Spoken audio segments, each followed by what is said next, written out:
I know the energy is good. Okay, so let's start this very special show. All right, go for it. Shades on.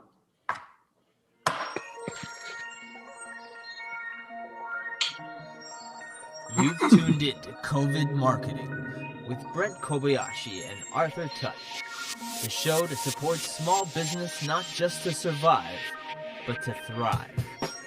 That's right, we are live with COVID Marketing episode number 134, that show that supports small business not just to survive, but to thrive, every Tuesday at 11:17 Eastern Standard Time. If you have questions on marketing, business, or whatever, you let us know in the comments wherever you very, very fine folk are seeing this. I am Brent Kobayashi, president of Kobayashi Zeitguys, a marketing agency here in Toronto, Canada. So if you like what you see here, share this show with your friends, click subscribe, click the bell, click the notify, so you never ever miss a show. And with me today, on this very special day, is the Toronto School of Management, specifically epic, awesome teacher extraordinary, Sue Lee. Sue, how are you doing? Doing well. Thank you for that wonderful intro. Yes. Thank you for having us. We're really I know for this honored and excited to be here. So this is number 2. This is, I think, probably my favorite. I guess that we've done it twice now. So this is a special recurring segment. This is my favorite recurring segment. Is I think the Toronto School of Management specifically. We have your students here who are almost done their course, right? You have one more week. Yeah. Fabulous. Okay, and what we're going to do is this is like an agency day. So this is an opportunity for your students to ask some questions of, I don't know, a marketing agency, a digital agency, a whatever agency, a web agency. So why don't you start off with maybe giving us an idea of the Toronto School of Management and the specific course you're in, just very briefly, just so we can orient the people who are watching what this is all about. So. Is that directed to me, or would you like the students to actually chime in on their experience? Actually, I'd love students to pipe in. So if anybody wants to share, what's this Toronto School of Management and what's this course you're in the middle of? Because maybe somebody would like to take it. Who would like to share? Well, I can share my firsthand experience of the past, 6 months now, something like that. So Toronto School of Management was kind of new on my radar for school hunting. I've never heard of the place before, but had really good reviews. So I thought I'd kind of check it out, give it a shot. And I'm really happy with my experience so far. I really like the way they teach one module at a time. It's a little more immersive, and I find it more effective in the learning process. And the teachers have been great, both Sue Lee and Eves, and very knowledgeable, and I've learned a lot. And they're absolute troopers for dealing with online learning, because I know how difficult that can be. Thank you, Carl. And so what have you been learning about? What's the objective of the particular course or stream or whatever it is that you're in the middle of? So it's more of an overall understanding of becoming like a digital marketing specialist and being able to kind of handle all sides and aspects of digital marketing itself. So you're able to delegate and manage teams and kind of become almost a jack of all trades in the industry. Gotcha. Okay. So a little bit, not necessarily into specific, like becoming that PPC, whatever stream, but an overview so that you can manage a lot of different. Okay. Exactly. Cool. And it's good because you kind of allows you to find where maybe your heart lies. So then later on, you can maybe specialize in something that captivates your interest, Good. So a little bit of taste of everything. Yeah. I like that. Thank you so much, Carl. All right. So where do you want to take this? Did you want me to give a little bit of overview of us to start with, and then? That would be wonderful, actually. Okay. Great. Yes. So as I said at the top of the hour or the top of the show, Kobayashi Zeitguys is a digital marketing agency here in Toronto, Canada. And we're a 25-year company. So we've been doing this sort of thing for 25 years. 5 years ago, Kobayashi and Zeitguys merged. We purchased Zeitguys, they came together, staff came over, and we became a bigger and happier family. And we basically, I'd say we have almost 3 really well executing divisions, which really work well together. Like this whole world is very, very integrated now. So we have a what I call core assets division, design and development, which is building really excellent websites. They can be small, but they can also be very, very, very big and gnarly.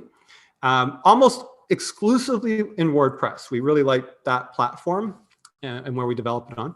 And so we do the design, we do corporate identity, we do all of what we would think of as a core asset of what a brand might want to do to represent themselves. Then in order to support that really well, we have a very strong, what we call steady state hosting type technical. So obviously if you're going to do an amazing site, you need to also do an amazing job of keeping those assets healthy and well and available to the world. So we have that division, we have a DevOps, and we have a hosting team, sysadmin that works directly with our clients on that type of thing. And then this is newer for the company, although it's older for the company. So when Kobayashi and Zeitguys came together, it almost became mostly these 2 things, primarily the website, then we even more rapidly grew the hosting thing. And that is campaigns, digital advertising, actually getting the word out there and getting clients and getting lead gen. So we returned back to that. That's kind of my roots of what I really enjoy because it has a very effective bottom line. We literally returned back to that just like weeks before the pandemic really hit. I finally got my new hire in. That's Arthur, who's usually on this show, to really, like we already had some PPC, SEM like campaigns going, but now it's like, this is important. And then when that pandemic hit, I said, we need to get to the bottom line a lot faster than building a website and just whatever, right? Brand is great, but it doesn't necessarily pull people in the door immediately. And from there, we just hired. We went from 5, 6 people to now we're at 12. So we doubled in the span of a year, and we're hoping to grow probably by 5 more in the very near future. So very interested in anybody who's interested in working at an agency, developers, digital marketers, probably need a project manager, content, creative people, video, all that kind of stuff. So if you're interested, please get in contact with us. And so with these 3 pillars, we really feel that we bring the ability to actually achieve what mostly small businesses need to actually achieve. So some might think, oh, I need SEO. Some might think, oh, I need social. Some might think, oh, I need a website, and if I build it, they will come. No. You really need to have all of these things working in good concert with each other. Otherwise, you end up doing what happens a lot with especially small businesses is you try something and then it kind of fails and you go back to, I don't know, word of mouth sales. And there's so much more possibility out there. So that's us. That's an overview of where we're at right now. And we can get into more details with that if people have specific questions. But Sue, you actually do have a bunch of questions. So your class has questions. So why don't we get things First of all, going? thank you for that amazing intro. I mean, you go back 25 years, that's deep. And yes. you've been pivoting over time, and you've really grown, and you're, I mean, even with your YouTube channel, you're over 1,000, which is amazing. We're over 1,000, yes. Woo! In 1 year, we were at 7 when we started this a year ago. Literally, I think it was probably March 15th, 2020. It's amazing. Yeah. Like, I mean, it's just, I mean, the fact that you're you're addressing needs for small businesses, and now we're here. I mean, I'm really excited. So, the pandemic gave us such a lot of energy, because it's like, right. holy, what's the opposite of the pandemic? It's growth, it's marketing. It's what all of you are learning to do, is about opportunity and possibility. So when we saw that going and everybody was kind of getting scared and pulling back, I was like, but there's so much opportunity out there to grow. And so it kind of became our mission to be like, we need to show the world that this might be the best time in the world, especially to market and work to grow, which is what we did. Like, that's why we doubled, is because we got very aggressive for ourselves about growth. Because as I went through the 2008 crisis, I saw actually marketing uptip a little at the beginning, because businesses that weren't quite stable with their engine were like, oh my gosh, we need to do something now. You know, the typical small business, like, I'm too busy to market. And then when I'm not busy, oh my gosh, I've got to try to advertise and market and get businesses. That's a cycle that little businesses do. And so I was like, no, we need to be very, very proactive about this. So amazing. Yeah. Love it. Okay, so at this stage, we are going to open up the floor. I mean, we do have some questions and pre-cans, but I'm going to open it up for the students to dive in with any questions that they have. Any questions at all? I'll go. So first of all, thank you so much, Brent, for having given us such opportunity. And I just want to know, what is your vision for your agency, in the future, from 1 year to 5 years from now? Oh, that's an interesting question to ask. It's an interesting question because most small businesses, I think, have a tough time answering that. So my vision is that my real passion is really connecting what I think of as enterprise level talent with it's really small businesses where I see we can make the most impact. And there's the most opportunity, because when I saw this early on with my business, and this is just my philosophy for myself, is if I have 100 or 200 clients, I have a stable business. No matter what, it's not going to suddenly disappear and that was the antithesis of employment. If I have 1 client, 2 clients, 3 clients, even if they're big and they're great and it's easy, to me, that was challenging, because I felt like I wasn't sure what might happen next year. So I really wanted to, so I would constantly, we've actually bought now 3 books of businesses, and I would add, even if it didn't look like the greatest book of business, I would add 40 clients, and there are hosting clients, and they're paying $100 a year. And, there's no margin or profit in that. But then we would slowly increase that book of business, the hosting part of it. We would now reach out to them with the different things that we could do. And some of them turned into some really wonderful clients. And then we did it again, and then a third time. And so where I see ourselves in 1 year, I see ourselves as a stable, rational business. Right now, with the pandemic, it's not really rational, right? We've got wage subsidies, which for us, every time we had an opportunity to have a wage subsidy, you're allowed to hire for that. So we just hired as quickly as we could. Actually, I hired, when I hired some of my team, I said, your job is to have a job when the wage subsidies stop. And so, and they were successful, which is good. So it's you need to grow us, with sales and marketing in order for us to still be doing this lovely thing together. And so I see ourselves stabilizing as a business, which is not a guaranteed thing. I see ourselves actually streamlining the work that we do. This is a very functional answer. I'm sorry, you're probably thinking more visionary, but a very functional answer. Streamlining the things that we offer and do so that it's more repeatable. We're at a size where if we don't do that, we just blow our brains out with too many great ideas because there's no end to opportunities in this business. And then becoming a business that really leverages on some of the stuff that we do and know well, which is take big thinking. Like our creative strategist, and this is the crazy thing about this world right now, our creative strategist worked with Procter & Gamble and worked on their some of their big brands and brings that to small businesses.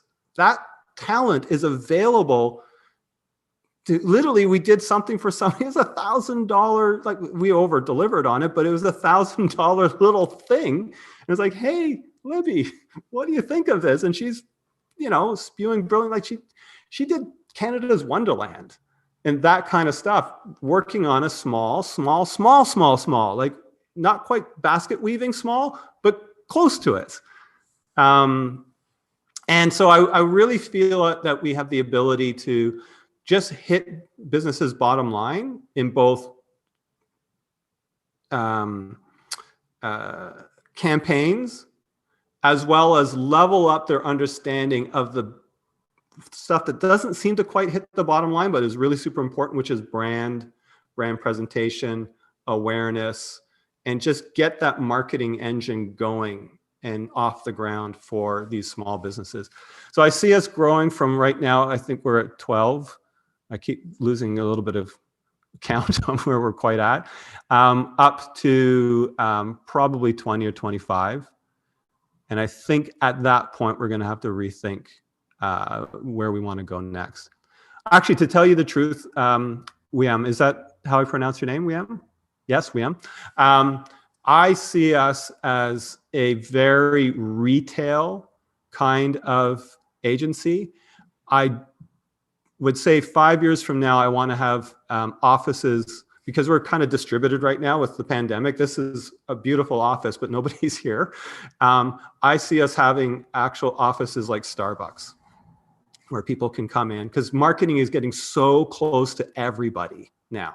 So many small businesses. So I actually see us having 2, 3, 4, 5, 6 locations around. We'll start with Toronto. And having a very accessible offering to people, where you just come in and we start working on your business and growing it. That is really chaotic. I just want to recognize that, but that's where we're at now. I have people on my team, my general manager, especially Ruth, who takes that chaos, and Libby, and actually coalesces it into something a little bit more streamlined and executable. Oh, I gotta say, that's like a very detailed vision. Thank you so much. The thing is, it's a funny thing about that is it probably doesn't qualify. You're welcome, William, but it probably doesn't qualify as a vision. I can hear my team, I can hear Libby, and I can hear Ruth saying, that's not a vision. And Maggie, that doesn't give us what we, and I said, that's no problem. Let me just say my things. Now you go and make it work. That's part of what leveraging your own strengths is that's how I work. And so now I know that has to be translated into something a little bit cohesive, so that we actually have a direction that we're going to row in. Thank you, William. All right, next. He's speaking from the heart. Yes, I'm very much speaking from the heart. I'm a very speak from the heart kind of person. All right. Thank you, Brent. You're welcome, Melanie. Hey, thanks for taking the time today, first of all. You're welcome. Thank you for being here. Yes. Yeah, no problem. So I had a COVID specific question. Maybe that's kind of a question people are tired of hearing now, but it's pretty relevant. So I'm actually just wondering, so obviously COVID-19 changed industry as a whole. Everybody sort of had to pivot and adapt and adjust the way that they operate.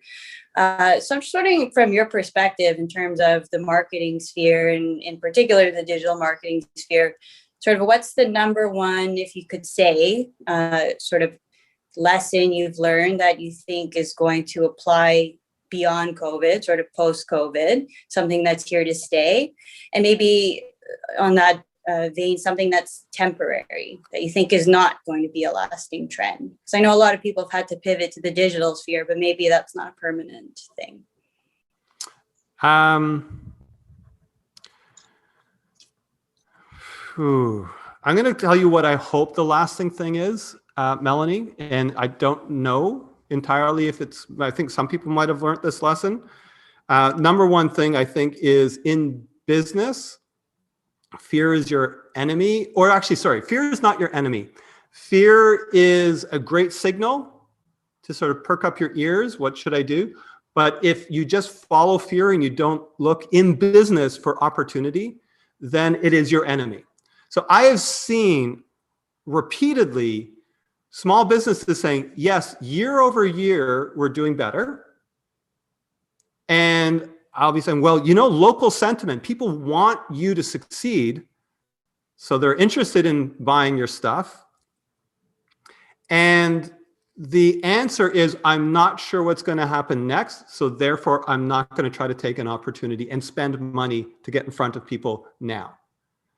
And that's pure, it's pure fear to a degree which is massive because they actually have the cash flow. They've got the cash flow through government programs. There's things like HASCAP, which many companies qualify for, which give you a 4% loan. Like, it's insane, backed by the government. So even if you don't really qualify for it, you can still qualify for it. And they just have this sort of thing like, well, I'm not sure what might happen next month. So therefore, I don't want to spend $1,000, $5,000, whatever amount of dollars. And if you combine those two things with, I've got the cash and I've got things like local sentiment, everybody's digital and online, people are dying to get back to normal, whether that's buy a gift certificate for an event or a venue. So I can, you know, if I were a restaurant right now that had no business, I would be selling 50% off gift certificates and 75% off because everybody's like, I want that. I can see it used to cost me $100 to go to this place. If I can get it for $50, I am in. And it's local and I want to support them. And you get the cash flow in there.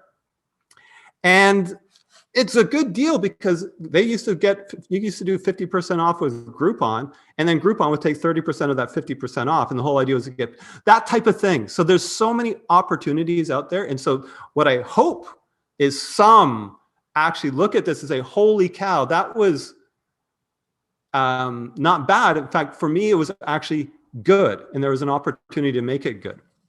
I actually believe strongly, and this is a marketing credo, that bad is the new good. Every single thing bad is what usually is, there's a differentiation between something's happening in the marketplace. It's really shifting fast. That's what happened with COVID. And in that differential is actually where opportunities lie.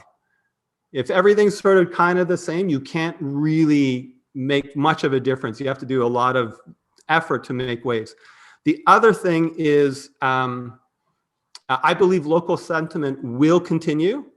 So people will really have bought into the, you know what, I kind of want to shop at my local store. So people do need to capitalize on that and keep that going and say, I am part of your community. Let's work together and do whatever it is that every single small business right now should be thinking VIP, special, subscribe to my email list, connect with me. I'm going to give you incredible deals every now and then, surprise and delight. And just really build that community, because your brand, that's brand, matters tremendously for you to be able to survive this. If you were just kind of like a meh business that didn't really have that at the time, you need to fix it fast, but you're gone because there's no connection with you. People don't love you and want you to survive if you're just kind of meh. The digital sphere this actually, I think, broke the back on the digital spheres for so many. If you are of any generation that was maybe still holding on to simple things like, I don't know how to Zoom, I don't know how to WhatsApp video conference, I don't know how to do these things, I don't know how to deposit my checks online, that's all gone. So people are like, well, it's really easy for me to order dinner from HelloFresh or make good food. So that's all tipped over, and it's just going to now accelerate. So that's definitely going to stick around. Local sentiment can ease off if local businesses don't capitalize on this right now. Meaning, if it's still easier to buy from Amazon, people will buy from Amazon. That was actually one of the things that really kind of pissed me off, was when the politicians, I'm just going to go into a little bit of politics right now. The politicians were like, Uber Eats and all these people, they're gouging local restaurants with like they had a 30% margin, right? They were taking a 30% cut. And I was like, then start your own. It's not that hard. It can literally be a call center. It doesn't have to be this big sophisticated app that takes a lot of R&D. Do something and say, if you buy from this, the restaurant only pays 10%. Advertise it on Facebook so everybody sees it. Give a good discount to start things off, and you will pick up business. So I was like, don't try to pass legislation or try to negotiate something like that. Just create something else in the marketplace, because there's an opportunity now. That's where the bad is the new good type thing. Being devil's advocate for that, though, I currently work in a restaurant and we deal with takeout apps. Yes. And there's a lot of issues that happen that even Uber Eats, which like by far brings in the most business, still struggles to deal with. So, as in, you know what I mean? What do you mean? The money part, or whether it's dealing with like issues on like restaurant end, or drivers even stealing food, things like this. Yeah, straight up, it happens more than you think. Okay, gotcha. So, and that's where, if I were that restaurant, and I'm just spewing ideas right now, and I want to acknowledge that. So there's actual functional execution and delivery that oftentimes falls in the face of the idea. But the question to ask yourself, if you're a restaurant in that situation, is what's the opportunity here? Do I have an opportunity to tell the story? Do I have an opportunity to connect with my audience, my clientele, my local community? Can I say, hey, local community, we're now doing this thing. You can jump on Discord or WhatsApp and text us your order. And if we've got your credit card on account, we'll just ship it to you. And the shipping, and you go, and I think there's an ASAP courier, is at least on Maine and Danforth. They are a courier for people that have had mental wellness challenges in the past, and this is their job, and it's really low cost. So we're going to use them, and we're going to partner with them, right? And that's where I would. And it's not to say that any of those ideas are good. It's to say, we have this issue. It's not working well. We don't make money when we sell via Uber Eats. And therefore, great. What are we going to do? The answer may be, suck it up. We don't have a choice. It really can get back to that. But unless you ask yourself those questions, what's possible, you're always just going to be stuck in complaining. Damn it, I hate this world. It's not working for me. And it's like, that I could say, damn it, I can't think of an idea on how to fix this. But is there something? That's growth. That's marketing. Everybody here in this place right now, you need to think that way. What's the opportunity when it doesn't work? Because that's your job, is to make things work. Nice, thank you, Carl. Thanks. Yeah, Absolutely. Thank you. What do you think? All right. What's possible? I love it. What's possible? Always, always, always ask the question. And you're not supposed to necessarily have the answer right away. You ask yourself what's possible. Maybe even go to sleep with it. Like write down in your journal next to your bed, what's possible about blah, blah, blah, blah. Some people will say you're asking the universe, which could be the universe in your mind. It's just, and leave it be. Like literally let your mind do its job. Try, I would say, if you really want to do it, ask the question, go for a walk in nature, so you're not sitting there getting your mind distracted with I don't know, Tiger King or whatever the latest is. Thanks, Brent. You're welcome. I do have a question though on how you guys find target audiences for your respective businesses and like discovering the pain points or the audience needs per se. All right, I'm not going to get into the specific, like basically what we do with that, usually at the level that we're working with, which is, remember, small businesses. You cannot do big R&D or anything else like that. You can, but usually we don't. Basically, we interview the small business owner. What's going on? What's worked in the past? What clients did you love? What were they like? Where do you think, what do you think they're doing? Who do you think they are? What have you noticed? And then say, great, we've got an audience. And then we use our own imagination and experience, and we pump it into Facebook or LinkedIn and find, you know, interests and target demographics and that type of thing. And then as quickly as possible, we get into campaign and start doing things. So you want to have a small amount for a lot of the campaigns, 10 hours, 20 hours, that type of thing, upfront work, which includes creative, not just finding the audience, and then get into campaign and see what actually happens. Most of the time, it's not even so much audience targeting, it is your creative, it is your, sometimes it's even product. Like we did a product last year, the person thought it was really good to do in COVID, or the company thought it was really good to do COVID, and it just couldn't sell. Nobody was interested in it. I mean, we finally got some people interested in a video thing, which was showing that there's interest in it, and therefore there might be a longer sales cycle for it, but it was intended to be see it, buy it, right? It was very transactional campaign, and it was like, no.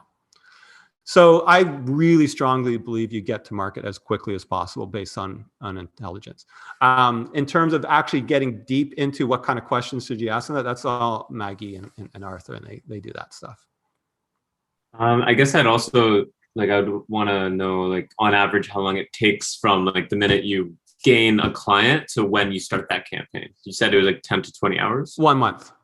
So it takes about 1 month. Yes. So it's about 10 to 20 hours, but there's stuff that happens in between. So if we were to sign something now, we would really want, we can get it up in a couple weeks, but we would probably want it to be 1 month to allow for creative. You almost always have video as an asset. It can be a short video. We spend maybe 3, 4, up to 8 hours on video, and we need to have at least one. I like to have variations on it. That's just the way I like to do things. I like a little bit of data gathering and do like ABC type testing. But it takes about a month to be able to put the campaign together and then have it rolling. And then after that, it's 3 months before you can see early successes, but we always make the client commit to 3 months, which is actually kind of low in our industry. I think most campaigns, you want the client to commit to 6 months, but after 3 months, we're usually clear on, are we able to achieve something and to what degree. Cool, thanks. It also gives the client, sorry to interrupt, Carl, it also gives the client an ability to really understand, especially if they're new to actually getting leads or anything, like especially if it's B2B or business services, if they're new to getting leads, they need to understand that they may not like entirely the leads they're getting. And by that, I mean, they might be the right leads. It's just that now you're going from word of mouth, which is probably where they're used to, which these are warm leads that are ready to buy, possibly only from you, to people who are actually doing their due diligence. They're looking around, all that type of stuff. It's much colder. They might be thinking this. They might be thinking $500 and you're thinking 15,000.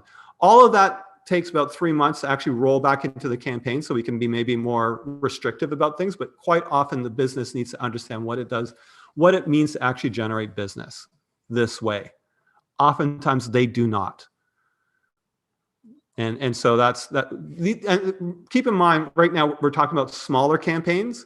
Larger campaigns, and we certainly do them.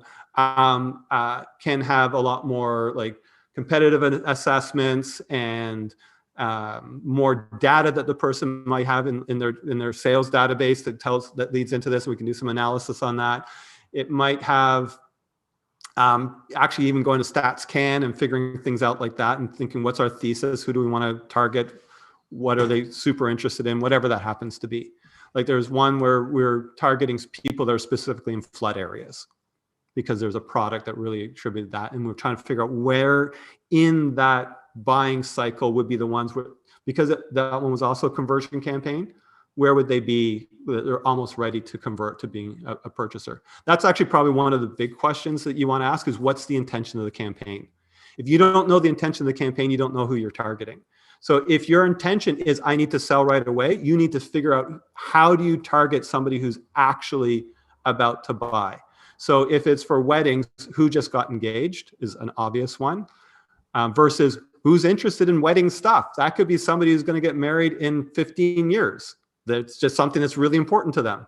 And then that's a much longer buying cycle. So that's also a very important question. What do you want this to do? Do you want it to be awareness? Do you want this to be somebody that's going to be interested in your product a year from now and you're gathering remarketing audiences and engagement and building trust that you're the right person to purchase from? Or is it, I got a thing, please buy it now? Very different audiences. Cool, thank you. Geez, this is going fast. Holy moly. Normally this is like a 20-minute show. I'm having a lot of fun here. Thank you so much.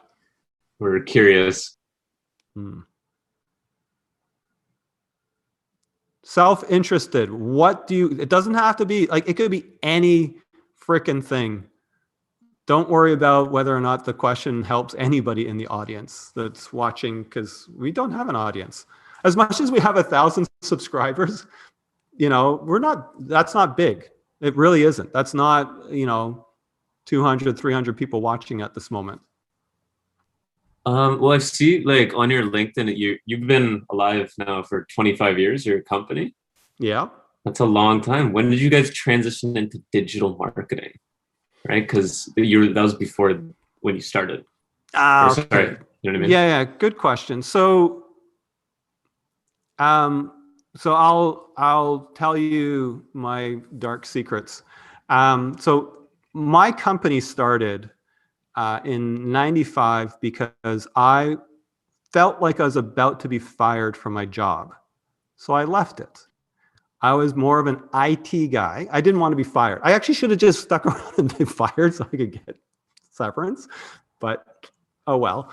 I guess I had a lot of pride back then, less than I do now.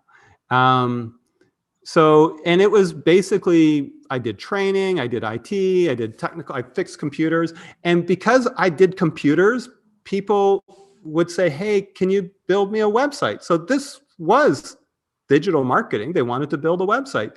And websites are on computers. So therefore you, computer person, need to know how to build websites, right? You can do whatever this HTML stuff is, which is complete nonsense. Because a website, sure, there's technical things about it, but there's technical things about doing printing and paper and signage and all that kind of stuff. But you don't say you have a hammer, can you do a sign? No, you don't. So literally people thought because I had the hammer, which was in the nail, that I had the tools that I could do this. So my first instinct was that's not really true. I don't want to do that. I'm going to hire people. And early on, I partnered with somebody to do this. And what I realized early on was I love the creativity of building businesses. And that's what marketing and organizations, doesn't have to be, it could be nonprofit as well. And that's what marketing is. So almost from the get-go, we did some level of marketing. Now, it took me a while before I sold my IT business and got rid of it. Because a small business, very opportunistic. Where's my money coming in next month? I've got staff.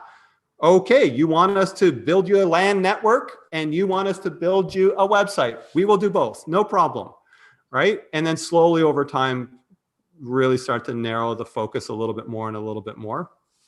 And then eventually got rid of that like, I think it's 15 years now, and just purely focused on marketing.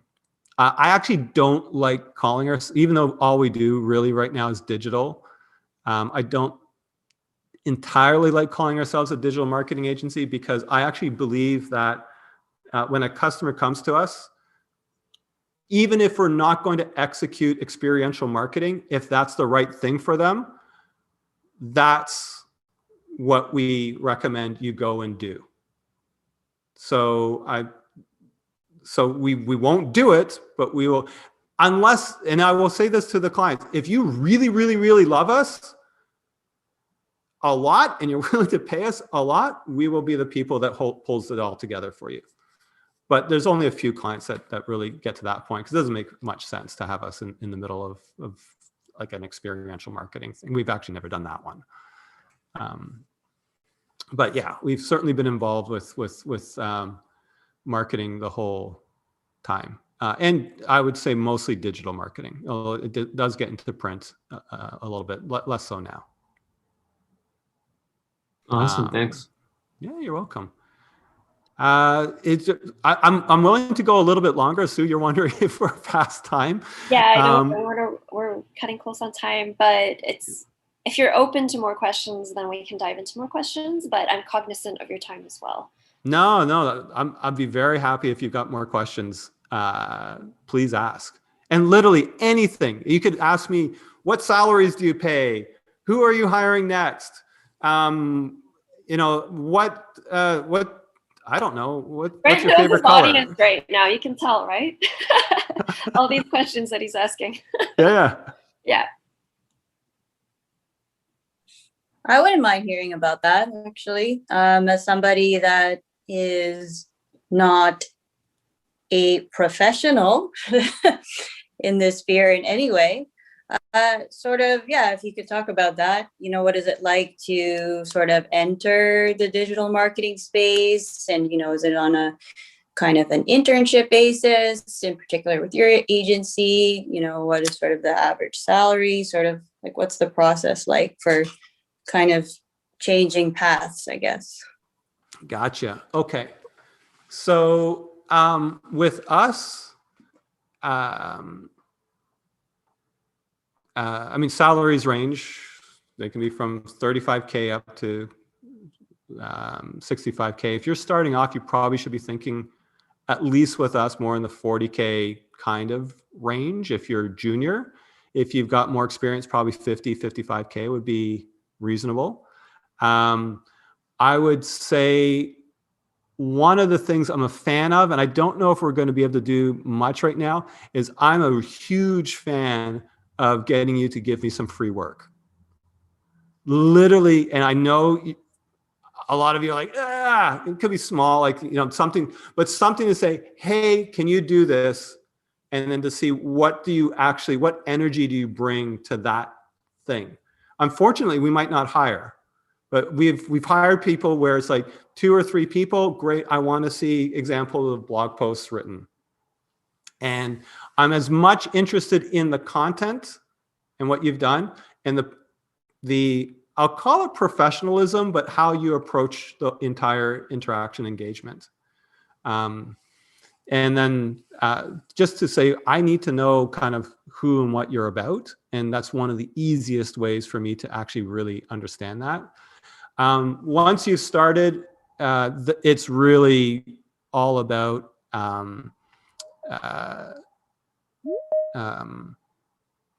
just being very curious, being very honest and open. Actually, the number one thing I'd say is find a buddy if they don't assign you a buddy. Well, actually, I do have a noon, so we're going to go very soon. I don't want to miss my noon o'clock. Find a buddy if they don't assign you a buddy, and we do assign buddies now. And just be honest about what's going on, where your challenges are. If you can be honest with what's happening with you, you might lose your job sooner rather than later, but you'll probably keep your job more so. Like, there's a higher probability that you'll keep your job. So I've had people that were struggling that just couldn't express that struggle. And, we did our best to have an environment where that would be open and possible. And we could probably always do better in that sort of thing. That's why we've got the buddy thing going on. So that there's a space so the person can share what's going on with them, where it's, I'm confused, this is more than I imagined. Like, we've hired people. I remember, oh, God bless her, one of my, the first designer I hired, and she had on her resume HTML. And so we just had her starting to build websites. And she didn't know HTML. I mean, she knew how to do bold and heading 1 and heading 2, but she didn't know how to do CSS and all the rest of that kind of stuff. And God bless her, she worked around the clock. And it wasn't until months later that I understood quite how much stress she was under. And it's like, holy cow. And so, I mean, I loved her. She stayed with us for, I think, 10 years. And she became really phenomenal. But I would have rather have known earlier on so that she could have gotten more support and more flexibility with what was happening. Because it was her uniqueness that allowed her to get through that. But I would have rather it been more of a team effort. Let's put it that way. Okay. Got it. With team effort, I'm going to have to go. Thank you so much. I really, really enjoyed this. If you have more questions you want to ask, remember, every single one of you, if you do not connect with me on LinkedIn after this, I'm going to be disappointed, which doesn't really mean anything because you don't know me and who cares. But I will have disappointment in my dreams over the next week or two if I don't get 100% connection on LinkedIn. And let's do the outro. After Sue, you want to... Sorry, I'm rushing right now. I know, you gotta go. We gotta go. Yes, we gotta go. Okay, we got the music going. You've tuned in to COVID Marketing. Good. With Brent Kobayashi and Arthur Tutt. The show to support small business not just to survive, but to thrive. All right, great. Thank you so much, Toronto School of Management, for joining us. Everybody out there, if you want to do a digital marketing certificate, is it, Sue? It's diploma. A digital marketing diploma. Obviously, check out the Toronto School of Management. They've got teachers like Sue Lee. They've got students like these wonderful students that are here. And that's a good testament to what's going on there. So what questions do you have for us? Let us know in the comments. On next week's show, we'll be talking about some cool new things coming out in the marketing world. So thanks, everyone. Thank you, Sue. Thank you, Melanie, Carl, Sai, Esmira, Anna, social media, Anna, William. Thank you so much for joining us. Am I missing any? Mancy, Helena, the quiet ones, absorbing. Arjun? Sruti. Who? Sruti. Roti, Khaled. Thank you very much for joining us. It's really been a pleasure. I really, really enjoyed this. Thank you for the excellent questions. And I really, really wish you the best on your careers. It is a career that really speaks to my heart. I think it's such a wonderful space to be in. It is literally the future. Agreed. Thank you, Brent. It's been an honor. Welcome. Thank you so much. Thank you. Thank you. Thank you. All right. And then what we do